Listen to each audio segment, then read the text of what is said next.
Hello students, तो चलो आज हम डिस्कस करते हैं एक क्वेश्चन जो कि डाउट में आया हुआ है।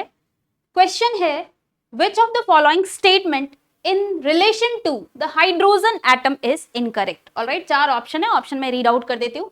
3s orbital is lower in energy than 3p, 3s is less than 3p। पहले ऑप्शन में ये बोला गया है। Next option 3p orbital is lower in energy than 3d, 3p लेस होगा 3d से। Third 3s and 3p, 3s comma 3p are lower in energy less than 3d. All right. Fourth option is 3s 3p 3d orbital all have same energy. All right. किस atom को relate करके बताना है? Hydrogen atom को। All right. एक बहुत ही simple चीज होता है यहाँ पर, इलेक्ट्रॉनिक कन्फिगरेशन टॉपिक से रिलेटेड है, एटॉमिक स्ट्रक्चर के। All right. और एनर्जी जब भी डिसाइड करते हैं ना, बच्चों को ये ध्यान होता है एनर्जी डिसाइड हम कैसे करते हैं, कौन से रूल से, n+l रूल से। लेकिन यहीं पर एक और इंपॉर्टेंट चीज है जो कि आपको कभी नहीं भूलना चाहिए, which is multi electronic system के लिए हम लोग ये यूज करते हैं। मल्टी इलेक्ट्रॉनिक सिस्टम के लिए हम लोग यूज करते हैं। ठीक है, मल्टी इलेक्ट्रॉनिक का क्या मतलब होता है? मल्टी इलेक्ट्रॉनिक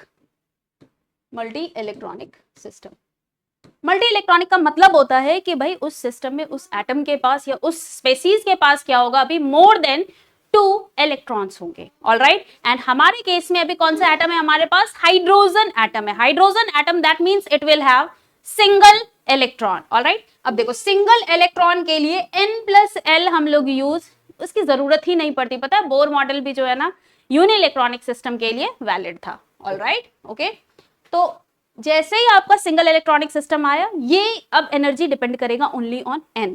ऑलराइट, मुझे लगता है यही आपका डाउट था यहाँ पर कि n+l से यहाँ पर आंसर नहीं आ रहा होगा, क्योंकि हाइड्रोजन एटम के पास ना एक ही इलेक्ट्रॉन होता है, यूनि इलेक्ट्रॉनिक सिस्टम है ये। ठीक है, तो यूनि इलेक्ट्रॉनिक सिस्टम के लिए हम लोग एनर्जी कैसे डिसाइड करेंगे? Only with respect to n। तो यहाँ पे देखो, अब एनर्जी अगर आप देखते हो तो n = 1 में 1s ऑर्बिटल होगा। राइट, केवल n के ऊपर डिपेंड करेगा। ऑलराइट, तो 1 में तो 1s ही रहता है, बट ये लेस होगा किससे? 2s और 2p से, और आपस में 2s एंड 2p की एनर्जी क्या होगी? इक्वल। ऑलराइट, केवल n पे डिपेंड कर रहा है, देखना, ध्यान देना इस बात को।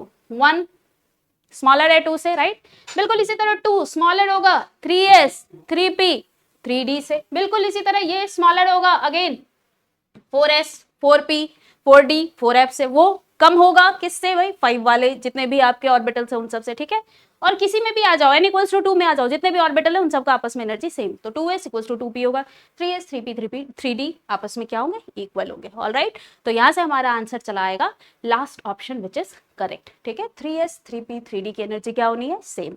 बाकी तीनों ऑप्शन आप चेक कर लेना, यहीं से आपको समझ में आ जाएगा वो रॉन्ग है। Alright, okay, thank you.